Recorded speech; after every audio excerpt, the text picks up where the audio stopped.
अगला करते हैं बेटा, अगला है हमारा ड्यूमास मेथड। ड्यूमास मेथड निकाला जाता है नाइट्रोजन के लिए, एनडी से इसे याद कर सकते हो, है ना। एनडी की मैथ की कुंजी आती थी, है ना, की आती थी, तो एनडी से आप याद कर सकते हो। नंदलाल और दयाराम करके उसका पूरा नाम था एनडी, तो आप याद कर सकते हो। नाइट्रोजन निकालने के लिए ड्यूमास मेथड का इस्तेमाल होता है, और अगर किसी का नाम एनडी से स्टार्ट होता है तो आप वैसे याद कर सकते हो। मेथड पूछ लेते हैं कि ये मेथड का इस्तेमाल कहाँ होता है। तो इसके अंदर एक फॉर्मूला दे रखा है, P minus P aqueous into V1 upon में T1 is equal to P2 V2 upon में T2। यहाँ इस वाले फॉर्मूले से आप V2 की वैल्यू निकालोगे और उस V2 की वैल्यू को परसेंटेज ऑफ नाइट्रोजन वाले फॉर्मूले के अंदर यहाँ पर रख दोगे तो आपका आंसर आ जाएगा। देखो भाई, ड्यूमास मेथड और जो आपका जेल्डाल मेथड है ना, नाइट्रोजन के लिए दो मेथड होते हैं, ड्यूमास मेथड और इससे अगले वाला जेल्डाल मेथड। तो ये जो दोनों मेथड हैं, तो अलग अलग यूट्यूब के ऊपर टीचर्स अगर आप उनकी वीडियो देखोगे तो अलग अलग टाइप के उनके फॉर्मूले होते हैं, उनके फॉर्मूले भी अपने टाइप के होते हैं। गलत किसी का भी नहीं है, सबने एक ही चीज से डिराइव करा है, सबने स्टेचोमेट्री का इस्तेमाल करा है, सबने मतलब कि निकाले अपने सेम तरीके से ही है। बट मैंने कोशिश करी है कि मैं आपके दो मेथड ऐसे लेकर के आया हूँ जो आपके लिए काफी इजी रहने वाले हैं, जो ज्यादातर लोग यूज करते हैं। मैं उन दो मेथड्स को लेकर के आया हूँ। कोशिश करूंगा कि आपको ये दोनों ही मेथड समझ में आए, दोनों में से किसी भी एक मेथड का इस्तेमाल करना और आपका आंसर आ जाएगा, ठीक है। तो देखो भाई, सबसे पहले हमने कहा कि मेरे को एक फॉर्मूला दे रखा है, जो फॉर्मूला दे रखा है उसके अंदर क्या क्या वैल्यूज गिवन है, तो उन्हें एक तरफ हम लिख लेते हैं, जो जो वैल्यूज गिवन है उन्हें एक तरफ लिख लेते हैं। P मतलब होगा प्रेशर ऑफ नाइट्रोजन, ध्यान से सुनते रहना। P एक्वस होगा वेपर प्रेशर ऑफ वाटर। जब नाइट्रोजन को इकट्ठा करा जाता है तो वाटर के ऊपर एब्जॉर्ब करा जाता है, तो जो अगर वाटर के ऊपर एब्जॉर्ब करा है तो जब नाइट्रोजन का मैं प्रेशर निकालूंगा तो उस नाइट्रोजन के प्रेशर में वाटर वेपर का भी प्रेशर जुड़ जाता है, क्योंकि वाटर के ऊपर एब्जॉर्ब कर रहे हैं तो क्या नाम है, वाटर का भी प्रेशर जुड़ जाएगा।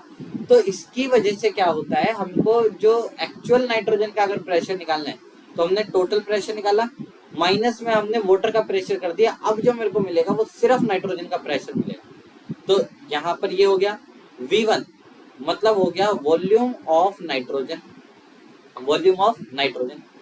फिर लिखा T1, T1 का मतलब होगा टेम्परेचर ऑफ नाइट्रोजन, जो जिस टेम्परेचर के ऊपर काम कर रहे हैं। सर फिर ये P2 V2 T2 क्या है भाई, ये वाला जो आपको यहाँ पे टर्म दे रखा है, यहाँ से V2 की तो वैल्यू आपको निकालनी है पहली बात।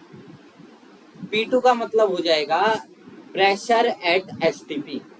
P2 मतलब प्रेशर एट STP, मतलब ये जो P2 और T2 है ये STP कंडीशन के ऊपर मेंशन है। STP के ऊपर प्रेशर की वैल्यू होती है 760 mmHg, ठीक है, ज्यादातर बार प्रेशर mmHg में ही मेंशन होगा। और T2 का मतलब हो जाएगा टेम्परेचर एट STP, जिसकी वैल्यू होती है 273 केल्विन, ठीक है। और यहाँ से V2 की वैल्यू निकालोगे और यहाँ पर रख दोगे 28 इंटू V2 अपॉन में 22,400 इंटू WW क्या है, ऑर्गेनिक कंपाउंड का वेट, ठीक है ना। हम यहाँ पर ऑर्गेनिक कंपाउंड जिसका वेट W ग्राम होता है उसे हीट करते हैं और हमें क्या मिलती है, नाइट्रोजन मिल जाती है। चलो एक क्वेश्चन करके देखते हैं, क्वेश्चन से हमें ज्यादा अच्छे से समझ में आएगा। क्वेश्चन दे रखा है इन ड्यूमास मेथड 0.3 ग्राम यानी कि W की वैल्यू दे दी, ठीक है, of an organic compound give 50 ml of nitrogen, यानी कि हमें वॉल्यूम दे दी, V1 की value they the, collected at 300 kelvin temperature, यानी कि हमें T1 की वैल्यू गिवन हो गई, एंड 715 mmHg प्रेशर, यानी कि हमें P की वैल्यू गिवन हो गई। एक्वस प्रेशर जो दे रखा है वो दे रखा है 15, यानी कि हमें P एक्वस की वैल्यू गिवन हो गई। सबसे पहले निकालेंगे हम किसकी वैल्यू बेटा, V2 की वैल्यू निकालेंगे, तो कैसे निकालेंगे सर, हमें पता था formula P minus P aqueous into V1 upon में T1 is equal to P2 V2 upon में T2।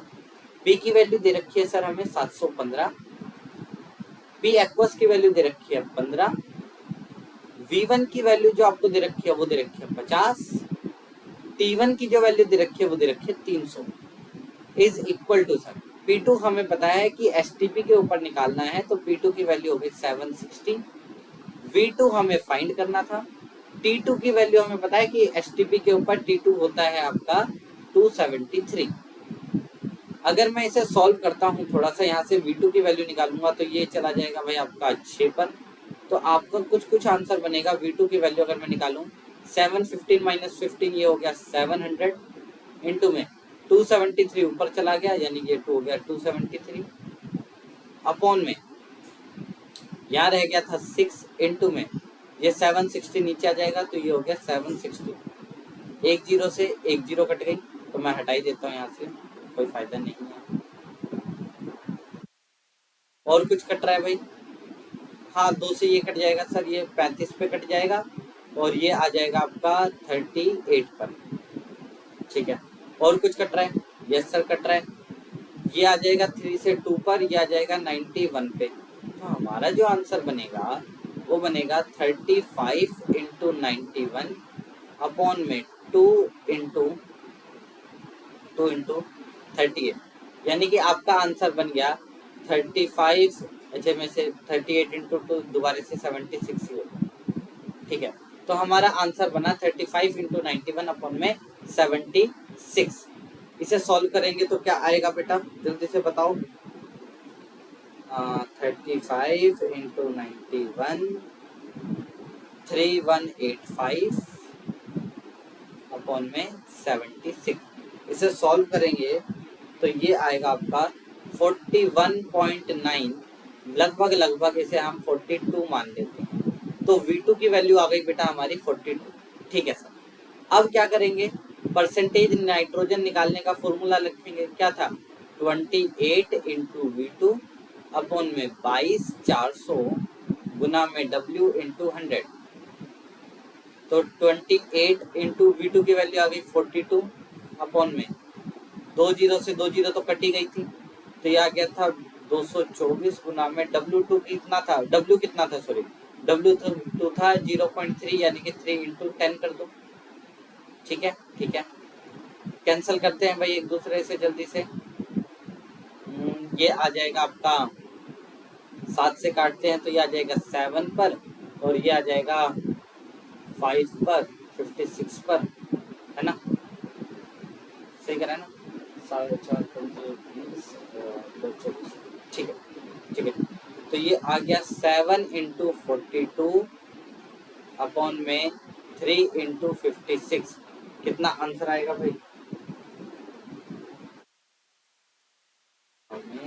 हमारा 2940।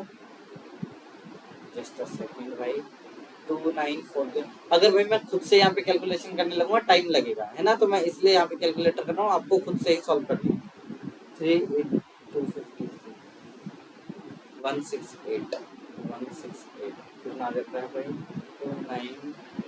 2940, यानी कि लगभग ये 17.5% के आसपास आपका आंसर आएगा।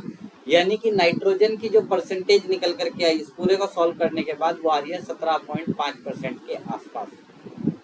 ठीक है, 17.5% के आसपास नाइट्रोजन की परसेंटेज आ रही है। कैसे इस्तेमाल करा ना हमने भाई, ये जो फॉर्मूला था अगर आप देखोगे, ये जो फॉर्मूला था यहाँ से हमने V2 की वैल्यू निकाली, P2 की वैल्यू फिक्स होती है, T2 की वैल्यू फिक्स होती है। ये दोनों किस पे निकाले जाते हैं बेटा? STP के ऊपर। STP के ऊपर प्रेशर की जो वैल्यू आएगी, यानी कि P2 की वैल्यू होगी वो होगी 760 mmHg। ठीक है, और बेटा आपका T2 की वैल्यू होगी 273 केल्विन, और ये वैल्यूज आपको गिवन होगी। यहाँ से V2 की वैल्यू निकाल करके V2 की वैल्यू को यहाँ पर प्लेस कर देना, आपका आंसर आ जाएगा।